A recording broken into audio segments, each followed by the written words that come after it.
Teachings of Lord Caitanya, the Golden Avatar, a treatise on factual spiritual life.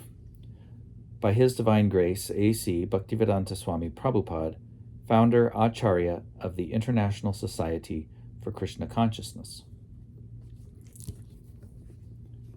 This is the cover of the book. The inner cover. It's the page I just read. In this video, I will read the statement by the publishers, the dedication, the acknowledgements, and the preface, and I will show the plates that are associated with the front matter.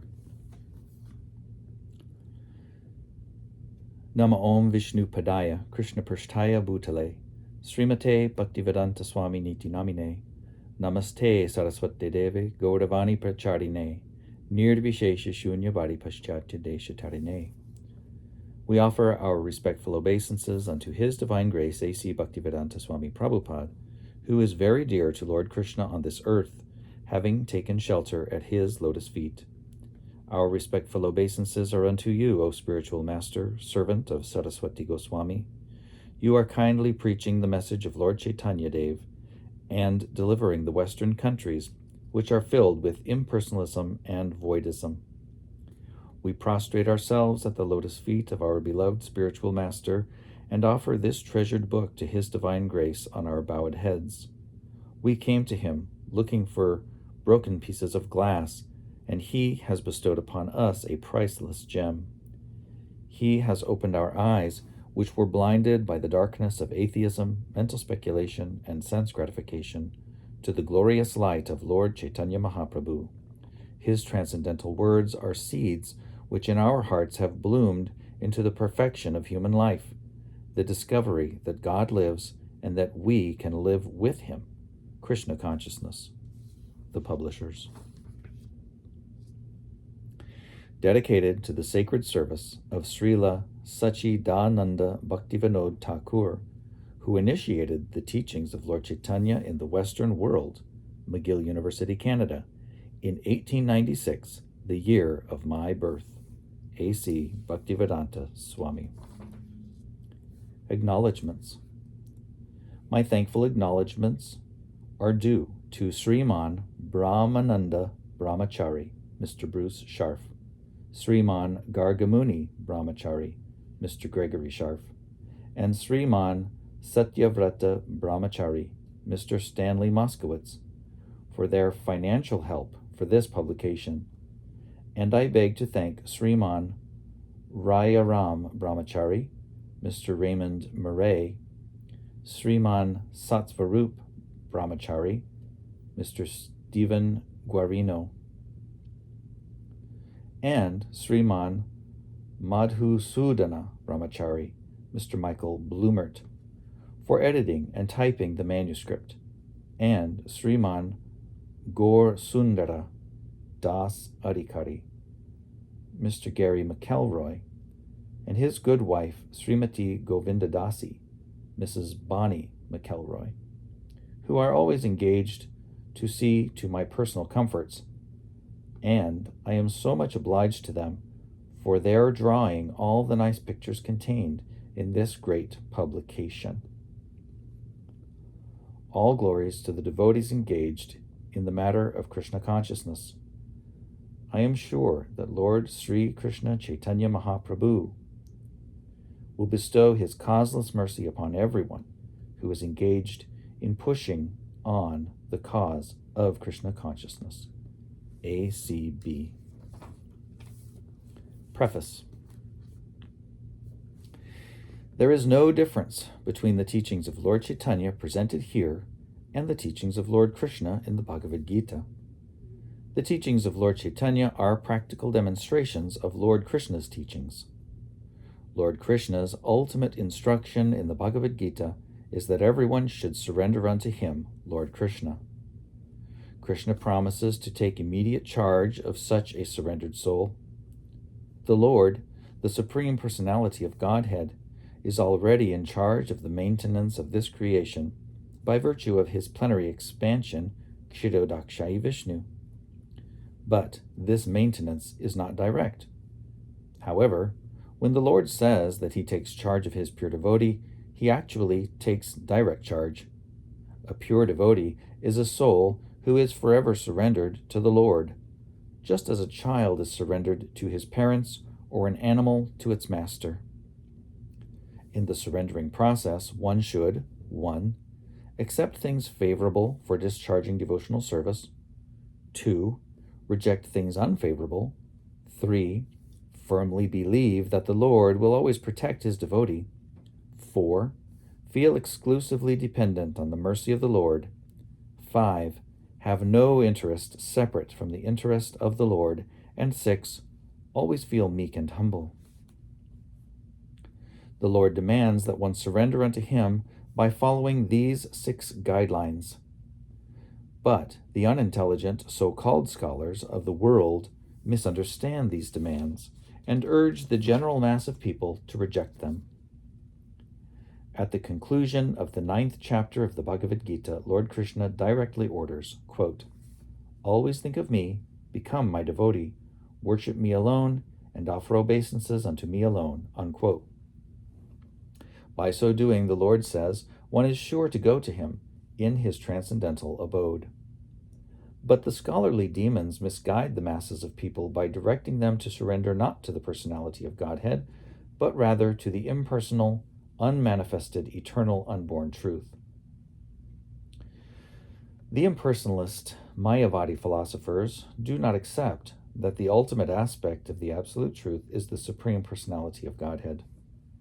If one desires to understand the sun as it is, one must first face the sunshine, and then the sun globe, and then, if one is able to enter into that globe, one may come face to face with the predominating deity of the sun. Due to a poor fund of knowledge, the Mayavadi philosophers cannot go beyond the Brahman effulgence, which may be compared to the sunshine. The Upanishads confirm that one has to penetrate the dazzling effulgence of Brahman before one can see the real face of the personality of Godhead.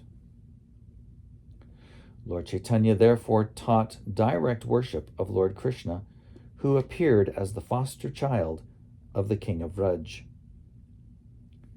Lord Caitanya also taught that the place known as Vrindavan is as good as Lord Krishna because, Lord Krishna being the absolute truth, the personality of Godhead, there is no difference between him and his name, qualities, form, pastimes, entourage, and paraphernalia. Lord Caitanya also taught that the mode of worshiping the Lord in the highest perfectional stage is the method practiced by the damsels of Vraj.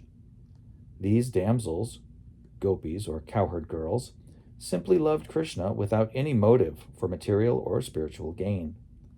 Lord Caitanya also taught that Srimad Bhagavatam is the spotless narration of transcendental knowledge, and that the highest goal in human life is to develop unalloyed love for Krishna, the Supreme Personality of Godhead.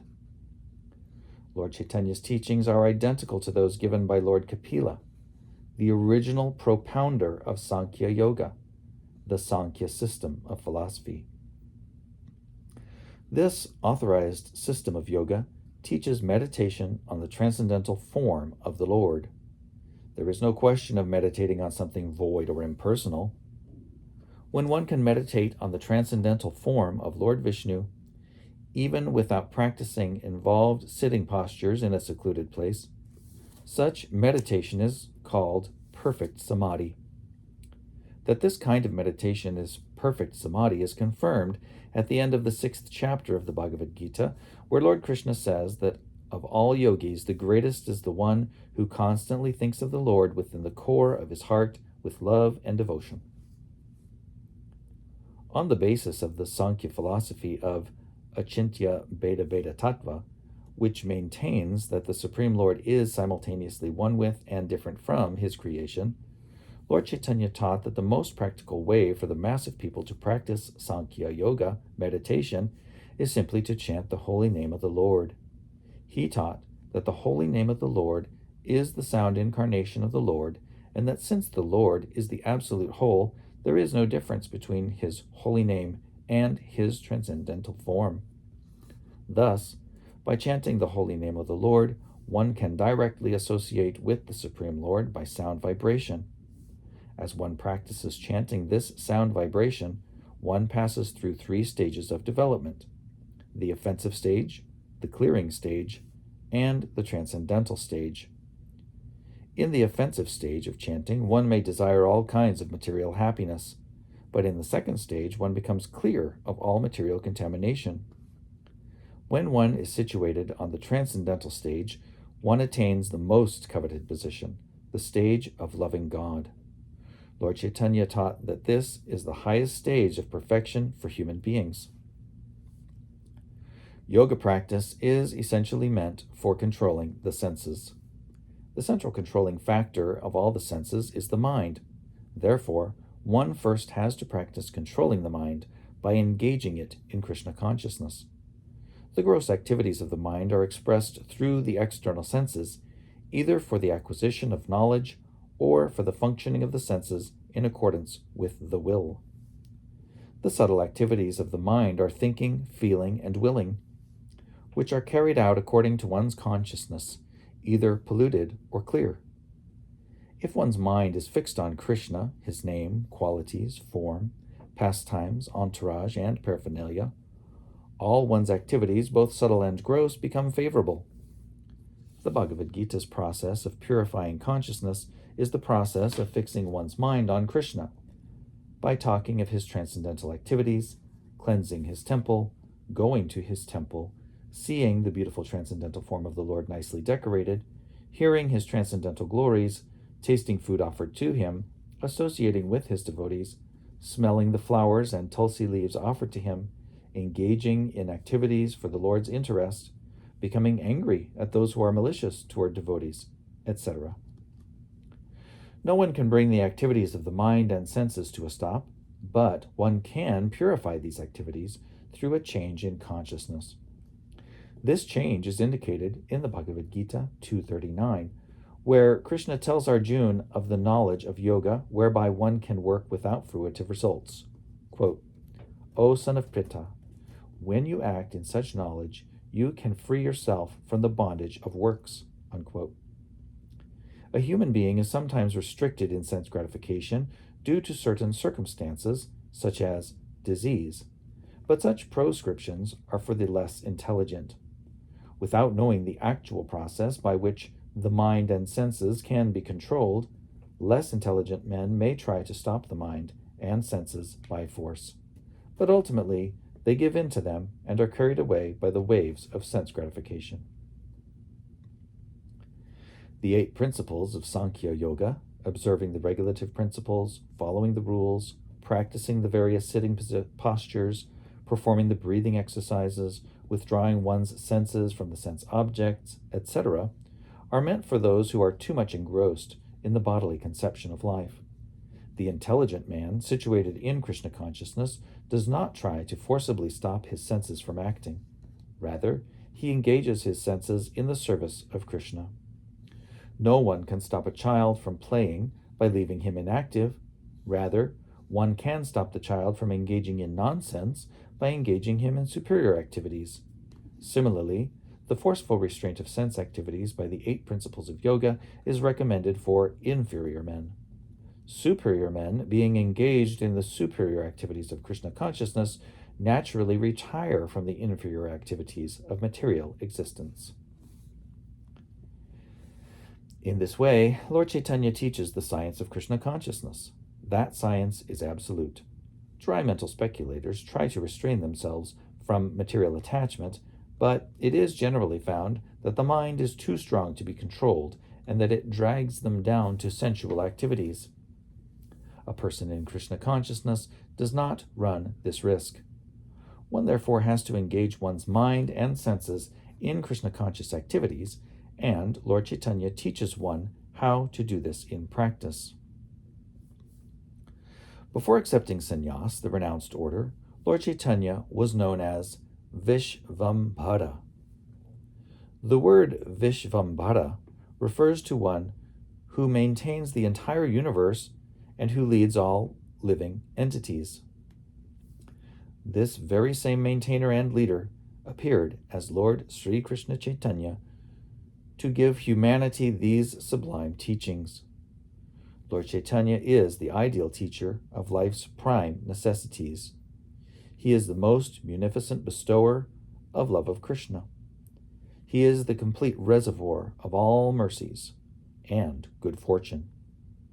As confirmed in Srimad Bhagavatam, the Bhagavad Gita, the Mahabharata, and the Upanishads, he is the Supreme Personality of Godhead, Krishna himself, and he is worshipable by everyone in this age of disagreement. Everyone can join in his Sankirtan movement. No previous qualification is necessary. Just by following his teachings, anyone can become a perfect human being. Anyone who is fortunate enough to be attracted by Lord Caitanya is sure to be successful in his life's mission.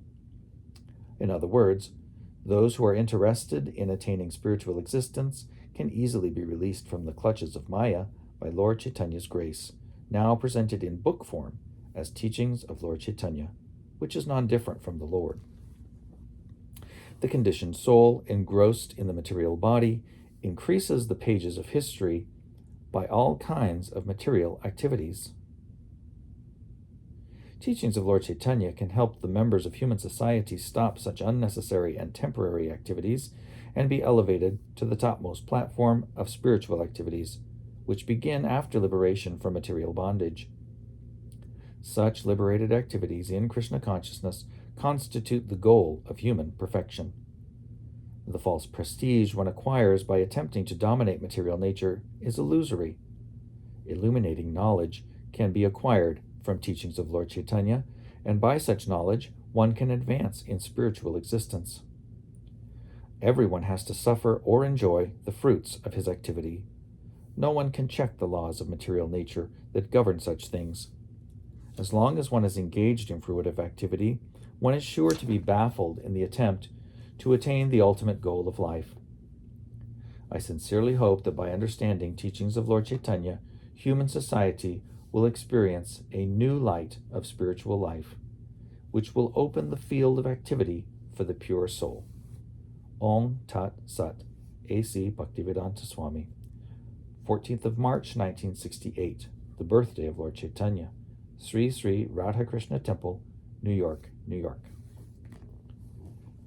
And there is the signature of His Divine Grace A.C. Bhaktivedanta Swami.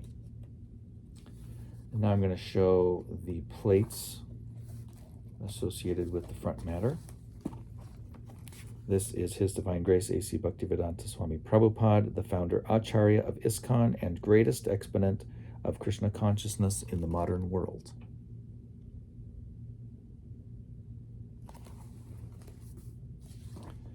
This is Srila Bhaktisiddhanta Saraswati Goswami Maharaj, the spiritual master of His Divine Grace A.C. Bhaktivedanta Swami Prabhupada, and foremost scholar and devotee in the recent age.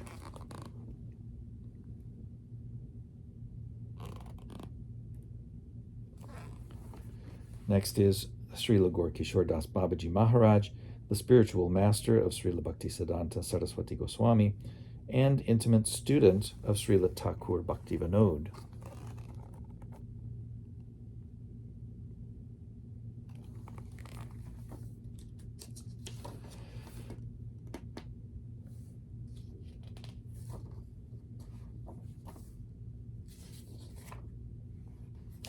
Next is Srila Thakur Bhaktivinod, the pioneer of the program to bless the entire world with Krishna consciousness. He is also the father of Bhaktisiddhanta.